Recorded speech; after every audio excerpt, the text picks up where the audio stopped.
Welcome to another episode, Kate.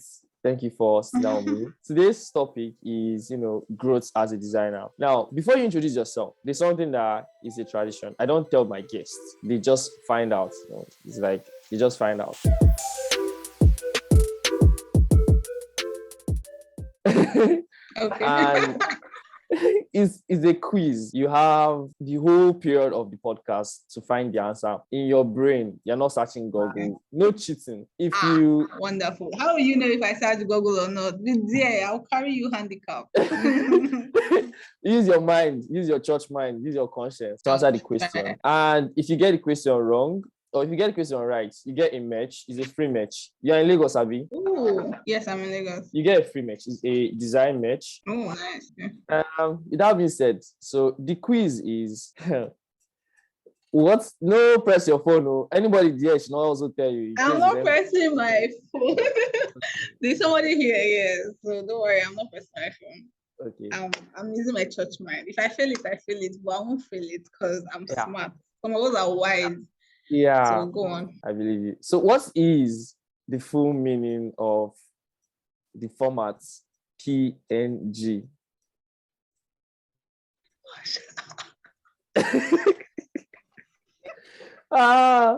Nobody is telling you. Nobody should tell you. Think. Something. No. You don't have to say the answer. Okay, I'm not supposed to answer. Okay. Take your time. You answer at the end of the show. So, yeah. All right. So now let's get into the discussion of the day, right? And before then, I would like you to introduce yourself and give me like a brief history about your design journey, like you becoming a designer, all that small gist in between.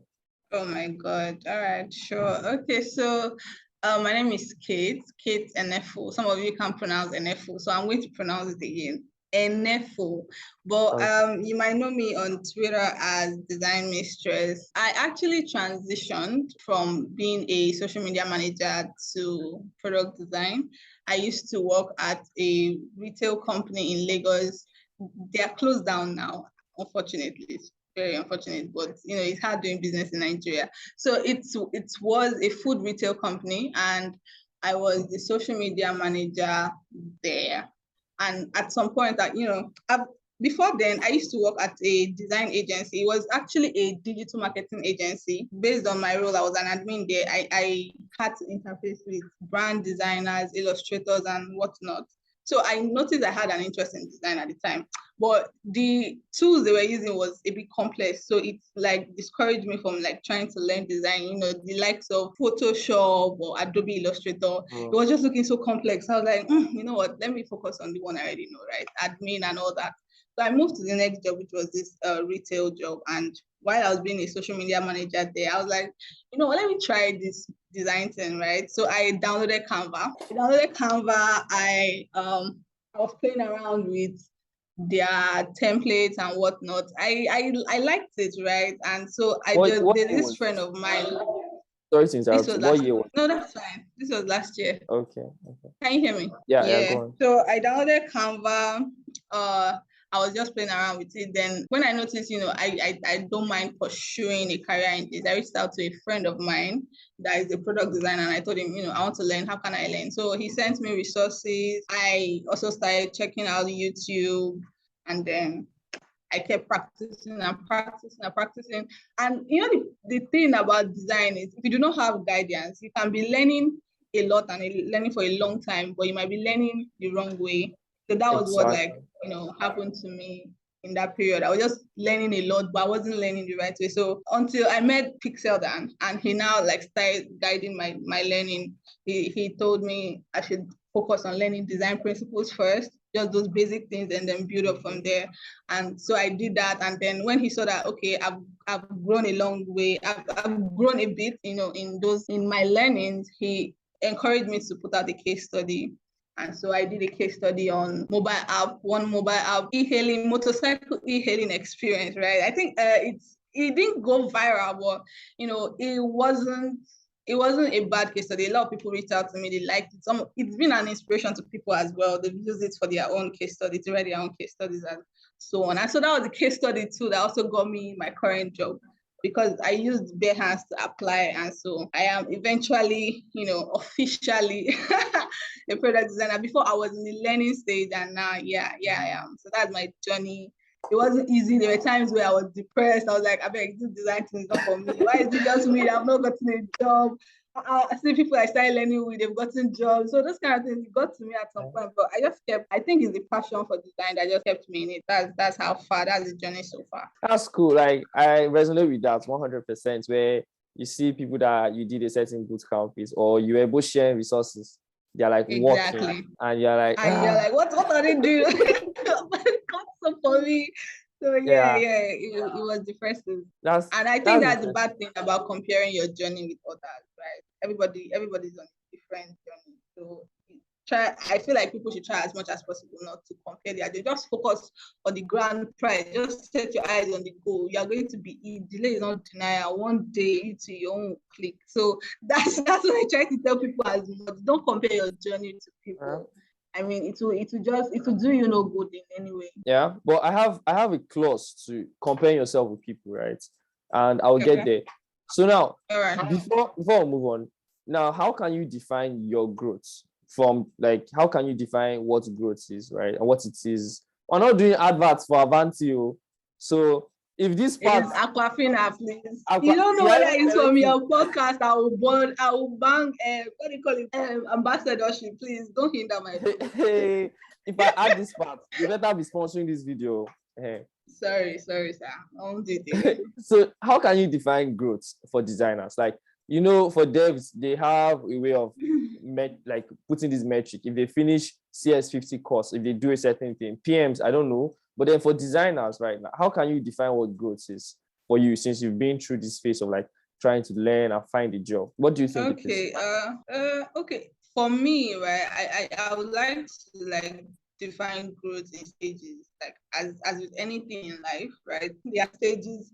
There are stages that you would encounter throughout your like design career. I would like to group these stages like into 4. So there's the understand stage, there's the execution stage, there is the lead stage, and there is the envision stage. So I'll just like break down the stages. But before I go on, right, I like to say that growth is a non-linear process, right? There's no straight road to growth. You can grow like this, you can grow like this. So like it's a very non-linear process, and I just like want people to like have that at the back of their mind, right? So for the understand stage, every newbie goes through the understand stage. Tell me if I'm cracking or if my video is pausing, because this internet can be crazy. Yeah, it's cracking. Are you hearing me? I'm hearing you, but it's cracking. Are you using a Mac are you using a Mac right now? No, I'm using a HP. It's shading. Oh God. No. I don't think it's the Mac, or it has anything to do with like the type of laptop. I think it's the internet itself. No, I was going somewhere else. Yeah, please land before I cry on this podcast. But it's fine. There's no wahala. But it's fine. So why did I stop before the network started interrupting? So you were talking. Me too. I've lost the train. Okay, you're talking about understand stage, about how every newbie that understand stage. Yeah, so like everyone is at the understand stage because everybody starts there basically, right?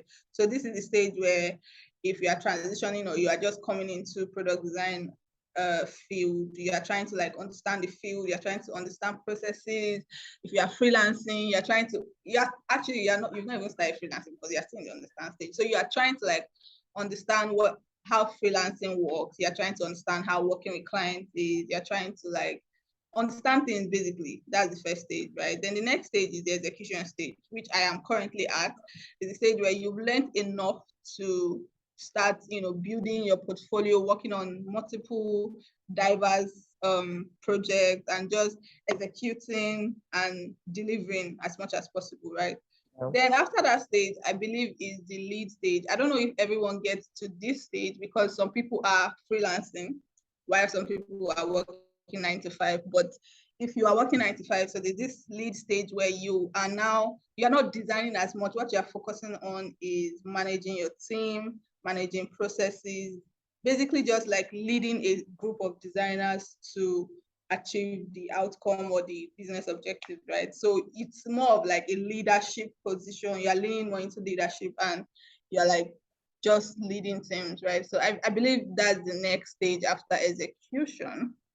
And the final stage is like, so you've grown a lot in your career and you're at this stage where you're now more concerned about the product vision. So you're like leaning more into strategy and the growth of the product. You're like, having meetings and you are sharing the thoughts and hopes of the product owners, the CEOs and whatnot. So you might not be designing as much at that stage, but because of your experience and what you now bring to the table, and that's how I would define the stages in the design career overall. Because everything, if you think about it, it all comes to play somewhat. So I might start in this company as an intern. I'm at an understanding stage. I'm trying to understand the company. I'm trying to understand the product, how to design it. With time, maybe 6 months down the line, I'm already, at the execution stage where I am now taking on more feature requests or designing as much as possible on the product, in even contributing to things that can improve the product, those kind of things. So yeah, that's the way I would define growth. So wherever you are, if you think, if you relate to some of the stages I've mentioned, then you can be able to like gauge your growth. For me, I am not at the lead stage. I cannot lead a team yet, so I'm still at the executional stage. So yeah, that's how I define it. Okay, so now let's get to something that was trending this week on Twitter. And for people viewing, the tweet is up. Now, someone mentioned, right, not in exactly quotes, but in the context of if you take 2 to 3 months to finish Google UX course. Oh my God. Yeah, I saw that tweet. Yeah. And, if you take 2 to 3 months to finish a Google UX course, you've not learned anything. Well, let's not talk about who said or what happened. Now I'm asking you, what is your opinion? Do you think that affects like the time someone takes to learn a certain or complete a certain bootcamp, right? Affects their growth negatively or positively? I don't think it does. I'll give you a reason. Well, for me, I can only give reasons based on my experiences, right? I did not finish any course. Yeah. I did not finish any course. Yeah. I did not finish. Yes. See, we have more in common than we know. Google yes. UX. Yeah. Oh, yeah. Let me see. I went to Google UX course. I think I stopped in course 3. They have like 7 courses. I didn't finish it. I registered. I have like 4 outstanding Udemy courses that I haven't finished as well. So this thing, like I said, no 2 journeys are alike, right? People learn in different ways. Somebody might learn from YouTube only and be better than somebody that took 6 years in bootcamp. It's just the learning journey is unique to individuals. So people know their strengths, people know how they learn, and if they follow it, anything that works for them, right? It's just what it is, because there's no rule book to how you learn. Some people went to school for this thing. Did we go to school? Some of us some of us studied mathematics and we came out and we are designing. So there's no defined path or the defined path to success.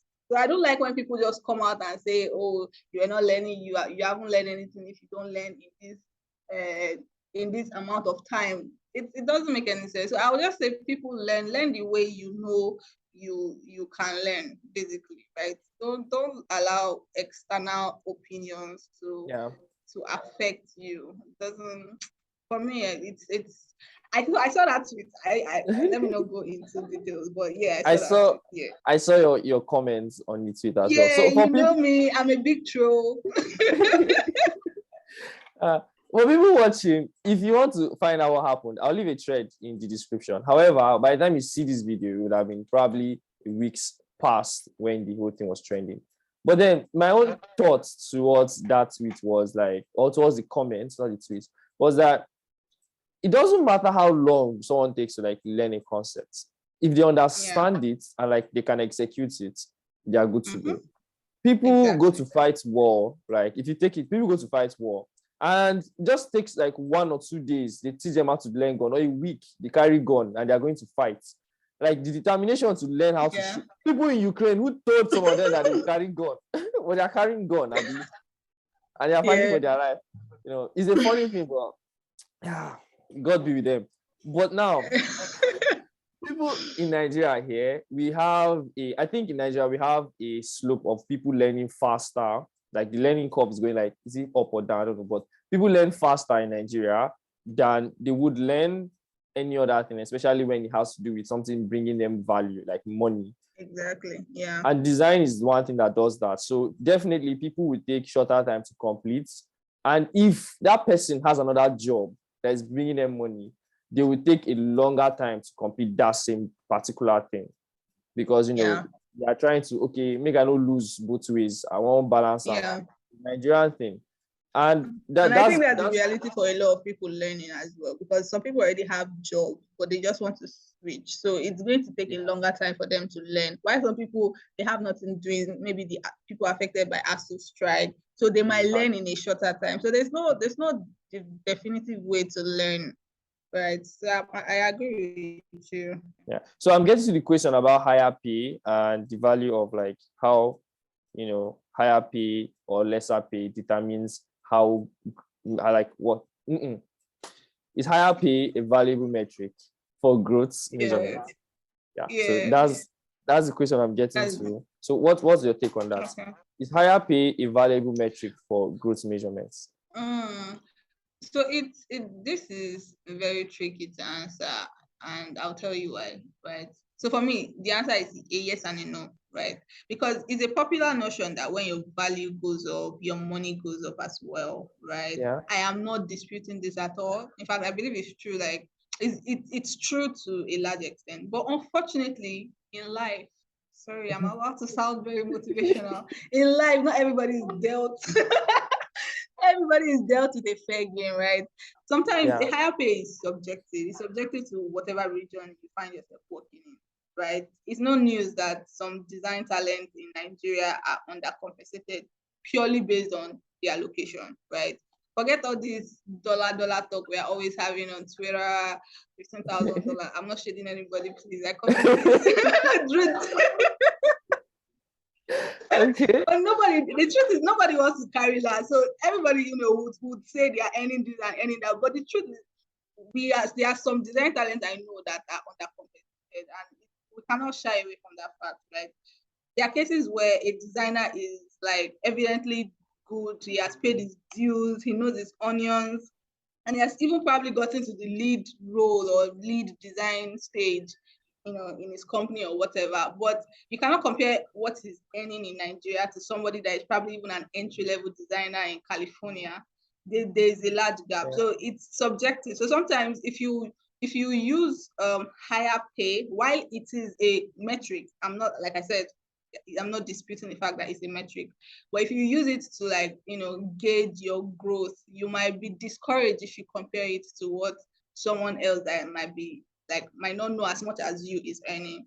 So like I said, it's tricky to answer. It's very tricky, but that's my take on it. Yeah. Yeah. To me, that's the thing. I think here in Nigeria, we have a lot of people that are good, but location does not allow them to it doesn't get that value in terms of money for their work. And we have a lot of people that are not so good in terms of the quality of their designs are not great, even here in Nigeria, but they get paid well, right? They get paid almost the same pay with someone that is a lead designer somewhere else. Now, if you have those two people, right, without knowing the quality of their design, if they tell you, oh, I earn X amount and I earn X amount, who would you at the back of your head think is better?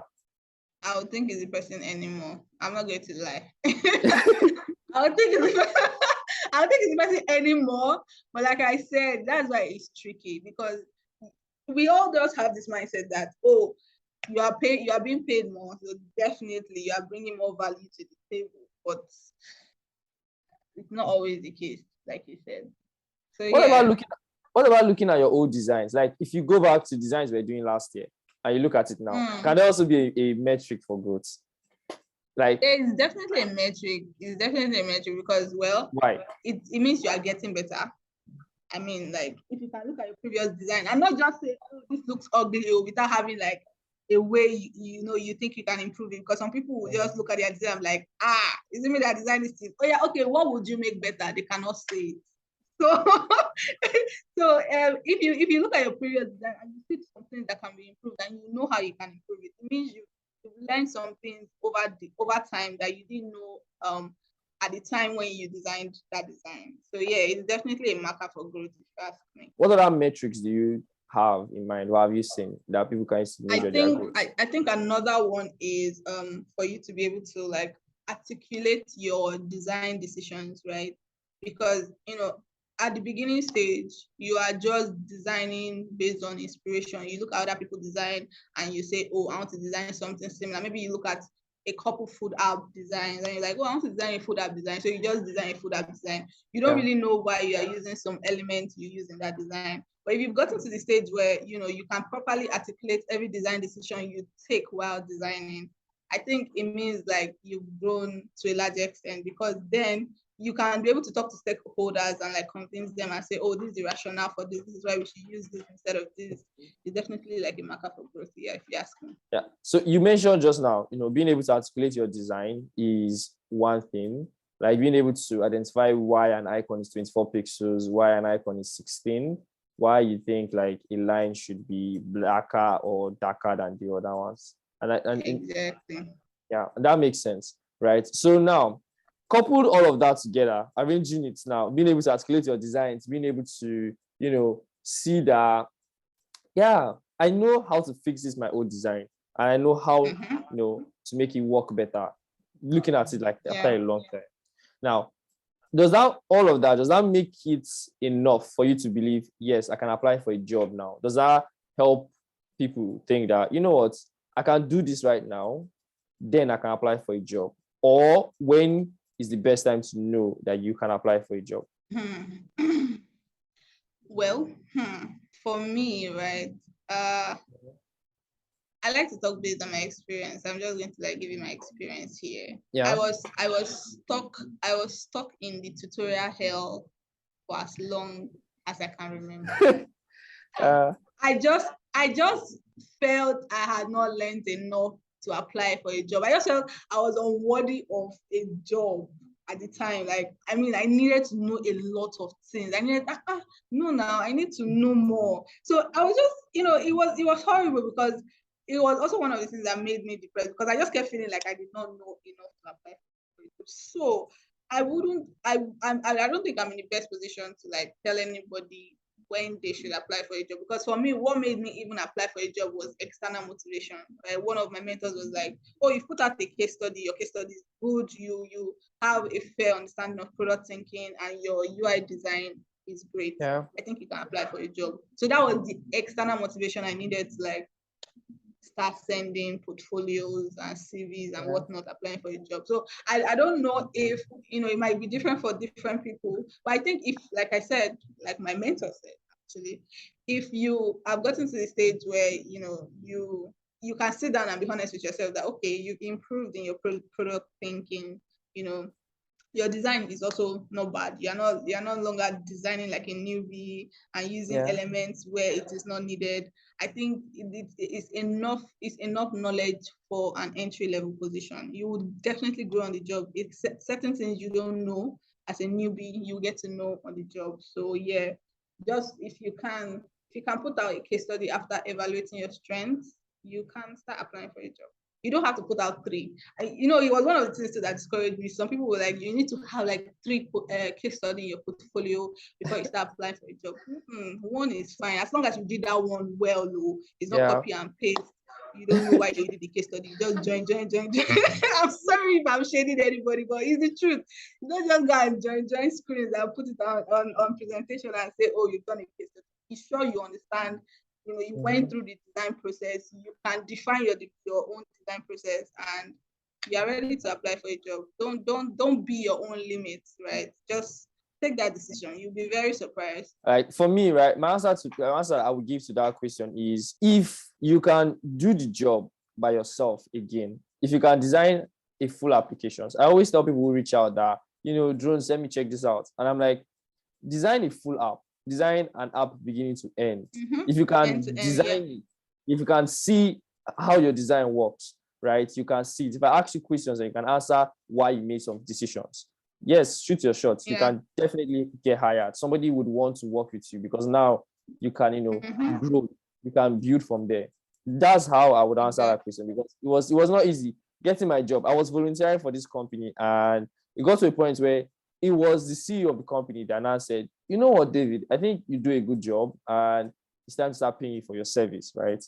And that was when I like, oh shit, I finished actually. That tutorial hell has to like reduce. Now I have to calm down.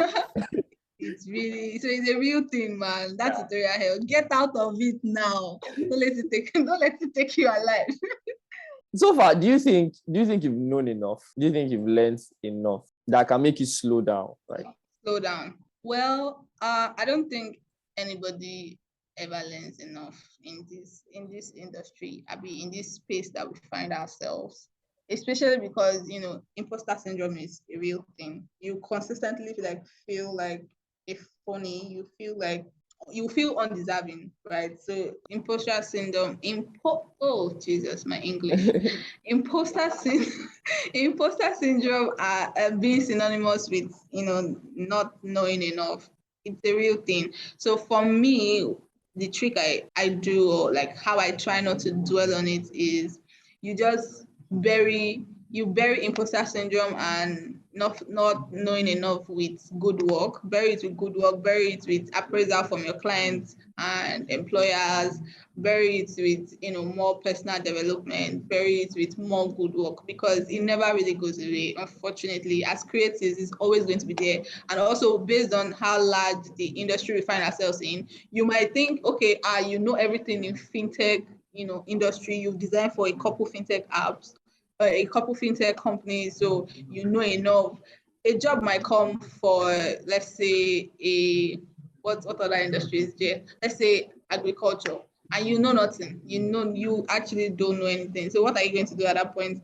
So it's just more personal development. Try your best, do good work, bury it with clients will definitely appraise you if they see that you're trying your best and you're doing good work. So that's how I try not to dwell on it, because if you decide to just, I don't know enough, it's a rabbit hole. It's a very dark rabbit hole from there. Just do good work. Just do good work, basically. so now this is the thing.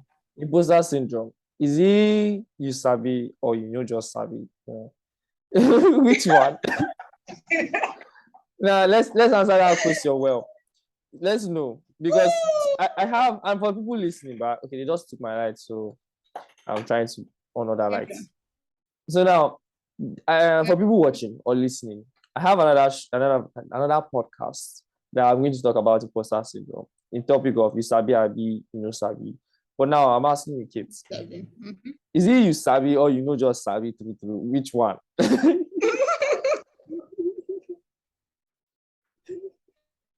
If you ask me, you sabi you they try, but I mean sometimes sabi too. And it's not a bad it's not a bad thing.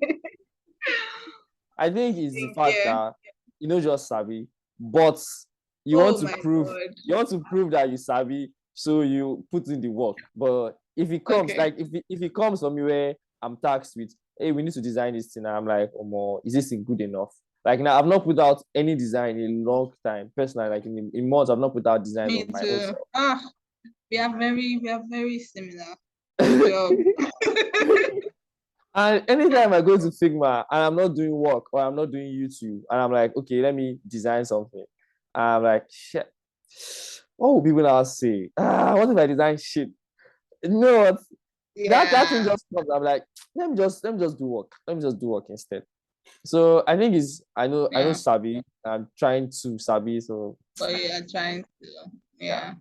All right. Makes sense. I agree too. What is one way that you've seen designers grown backwards? You mentioned earlier that you could be learning and growing, but you could be growing the opposite way, and you do not know. You cannot know except someone tells you, right? So one way have I you seen? mentioned that. Yeah, you did. That's fine. I dey drop wisdom. I don't even know. Okay. And So that's when I you think mentioned your mentor, Pixudan, but that was around the line when you mentioned yeah. Pixudan. Yeah, so go on the question. Okay. I think For me, right? Not for me personally. I don't want to accept that I'm growing backward. But what I think is the major culprit. Is it culprit or corporate? Correct me, Anyone. please. Use pigeon. I think Don't just use pigeon. Anyone. I think the major culprit is like getting comfortable, right? And this is like I'm speaking to people that are already designing for clients or already have jobs. If you get comfortable and you get comfortable that you're earning well now, you can relax and you say you've tried and you've done your own, you've learn, you've gotten to the point where let's just chill. Learning can come later, and you just stop learning because the industry is not going to wait for you. It's still evolving, it's still growing. Other people are also learning as well and evolving. You might find yourself staying stagnant, or when you come back to something, you don't have current knowledge on that thing, so you're possibly also going backwards. So I think is that getting comfortable thing that is the problem that might cause you to like stay stagnant. I don't know if going backward is possible, but staying stagnant is what I would say it is. I personally believe in going backwards. I think if we stop doing something, we start forgetting it. And we're not stagnant. We are Our value for that thing is reducing because the thing itself keeps going up. If doctors stop practicing to be doctors, the industry will advance and leave them. So definitely them going backward Yeah, in terms of backwards. they start forgetting. That's how I define mine, Shah. So now, how would you start your career again? Now, in the concept of we've talked about a lot, going backwards, not staying stagnant. I'm talking about being able to articulate your thoughts, not being stuck in tutorial hell. How would you start your career again? How do you know I want to start? Why you? Okay, so I think having a structure. If I say this, right, it makes me a hypocrite because I did not finish Google UX design course, and that was like one of the most structured ways to have learned design. At least aside going to a design school, a design academy, that's a very structured. I feel like Google finished work on that course, and I did not finish it. So if I come back to say, well, it's not being a hypocrite. It's me learning my lessons, right? Yes. So I feel like I would have loved to start my career. If I would start my career in a certain way, I would follow a structured way to learn and not just like learn randomly, like, oh, okay, today I want to learn typography, I'll come and learn typography. Tomorrow, what is UX research? I'll now go and learn UX research. So I feel like that having that structured learning path would have helped me. Like some of the mistakes I made could have been avoided. I probably have even started my career earlier. Maybe it wouldn't have been this year or that kind of thing. So yeah, just that's the way I would have started my career a different way if I have the choice to. But aside that, Googling and YouTubing is not a bad thing. So it has brought me to where I am, and yeah. Okay, so my point is there's no right or wrong way to start your design career. So, but if you can, or for me, it would be just having that structured learning pathway. okay, that's fine. For people who want to hear my What take, about you? I would pause and I will make a separate video. Why? Because I want you to watch that video. Why? Because I want to have views on that video. So if you like this content, by the way, just kindly subscribe to the channel, like this video, and when I release that video, you can get to watch it. My take is that if I will start again, David, what would you do differently? I didn't think about this part, but I will not push to look for a mentor. I wouldn't do that. Okay. I've read books about learning from people from afar, and that would help me. I think that's the thing I would do is I would learn the fundamentals, like the main cocoa about what it is to actually design and solving problems. Basically, how to use French principles to think of solutions, how the fundamentals of design play, color theory, text, layout, before pushing to find work or before pushing to start earning from it. Exactly. Yeah. Yeah. So, yeah, the one I'm supposed to be asking this question. You have so much nuggets to drop. No. Please. So now, what is your thought about the most biggest controversial misconception in growing in this space in Nigeria, specific to Nigeria? Okay, I think one of the biggest, I also had this big misconception, is that tech is a get rich scheme. It's not. Oh, happy for you. So the biggest misconception, the number one, is that you'll get into design today, and oh God, I don't want to fight on this podcast, but you see, one of the perpetrators of this misconception is design academies in Nigeria. They will tell you, learn design in 3 months and you get a job after you are done. It's a lie. Don't.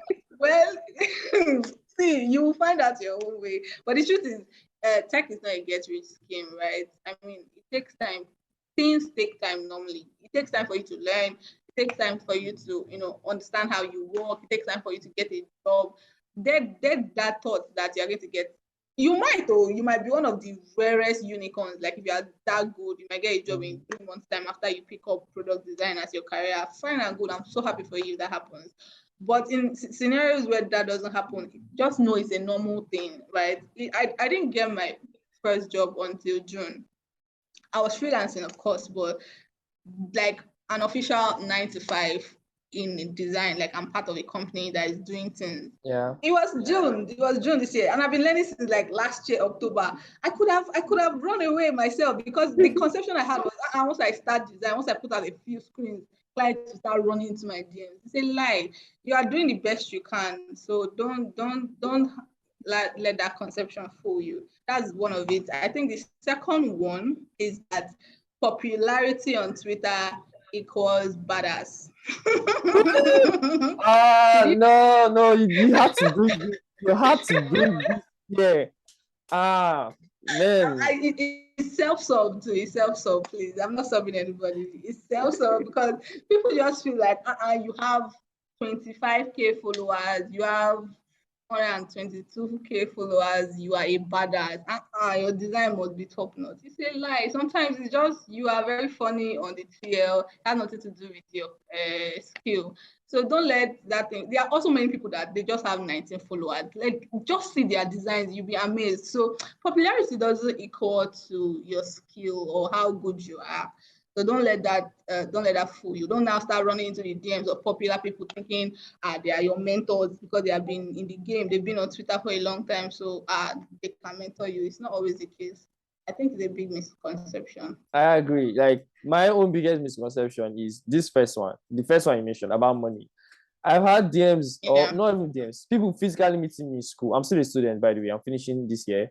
And they meet me and be like, hey, Drews, how far? I just say, now you the born now, now you the jai. I'm like, what's up? They're like, God shows me now. Which way? Like, I want to learn design. If I just learn design, I put hand, I do trading, I will do crypto. I can't add UI UX, make I the cash out anyone will come out. Remember, like, exactly. It's not side gig, like it's a career. Like, people do this thing for 20 years, 10 years. Career. It's a full career. Like, just like you did school, they learn engineering, because I'm an engineering student. Like, you did school, they learn engineering. 4 years, you see this school. That's exactly, you don't even get job. And you're not earning anything. Exactly how it is. Your hope is that you get job after 4 years of learning. That's how it is in design. You hope that you get a job. If you don't get the job, I know it's not anybody's fault, but still, to me, that's my number one biggest misconception. And secondly, is that I think a lot of people confuse what mentorship is, and they think mentorship is the fastest ladder to the top, right? Now, this is interesting because you have a mentor that has, I feel that impact has been very helpful, right? On the other hand, yeah, it has. I didn't get to have the opportunity of a mentor, and I started to learn from people outside. I started to learn from people from afar because I was forced to. And I think a lot of people are always reaching out to big designers or senior designers that are like, be my mentor, do this, teach me this, do all of that. And for me, it's like, it's not the fastest way. It's a way to the top, yes. It's not the fastest way to the top. And it's not even the surest way to the top. It's a way, and it should not be, that everybody must have a mentor. If somebody takes interest in you, fine. If they don't, let that fine, or you give up after. Find your square root. Yeah. So this the last thing. It's fun. It's fun. Now, what's your Yeah, last word? the fun speaking, yeah. What's your last word for designers? What's my last one? Trying to define what growth Ah, is, like what they want to achieve. Like focusing on Nigerian people, what's your last? What's the what? No, wait, yeah. sorry. I say last words. It's not your last words in Jesus' name. What's Amen. No, I was going to say there, but so? What do you have to say to like designers out there trying to define, where they are right now, what they want to achieve, looking at our old Nigerian tech space? What would you say to tell them to like, okay, this is what you should do. This is your own thoughts on what could make them better. I think I'm just going to like give a very generic advice, right? And this advice, it was from Steve Jobs himself. May his soul rest in peace. He said, stay hungry, stay foolish, right? And what this means is like, just generally keep your motivation high, right? Don't stop learning new things. Give it your all. Stay patient with the outcomes. Don't be rushing to where I don't know you are rushing to, and don't just worry about the rest. So once you do these things, like you keep your motivation high, you give your best, you keep learning new things, you put yourself out there. Don't worry about the rest. It will eventually work out, right? So that's the only thing I would like to say on that matter. I can't give you very definitive steps like, okay, do this, do that, because it might work for this person, it might not work for the next person. So just take my word as it. Nice. Thank you, Sensei. Thank you. How about you? Give me advice. Let me take home with me. For me, is ego is the enemy, and that's a reference to a book. Ego is the enemy by Ryan Holiday. Yeah. Ego is our biggest enemy, and for every designer learning, you get to a stage where you've learned or you started learning, you think you know how to draw a line, you think you know how to use Figma. It's at that point that your ego comes for you. It's at that point where you think you can not want to help somebody, want to take all the jobs that you see come your way, not want to share your portfolio. It's all ego that is trying to like bring you. Ego is the enemy, basically. And for people to understand that better, if anybody's listening or watching, they should read the book by Ryan Holiday. That's what I'll say. For Nigerians out there, I think ego is a very big factor to why the design space in Nigeria has so many gatekeeping and toxic things going up and down. Ego is basically the enemy. Exactly. Yeah. So for me, Thank you so much. That was insightful. Yeah. I need to read that book. I have it in my library. I've not read it. You should. That book I need to start learning again. I'm stuck in that getting comfortable stage I spoke about. I need to go back to learning. But yeah, it was very insightful. Thanks for sharing. Yeah, thank you. Thank you so much for listening. So for the listeners and the viewers, we've come to the end of the podcast. And Kate, thank you for sitting with me to have this awesome discussion. Thank you for having me. It was so interesting to speak with you. Yeah, thank you so much. I wish you the rest of your day should be fine. I'll reach out to you and also give you, samples of the swag to choose your size. Okay, choose. I changed them on my channel to not just design because there are other thoughts around it. But then you subscribe to it. It's not I will. Have a nice day, kid. Nice. Bye.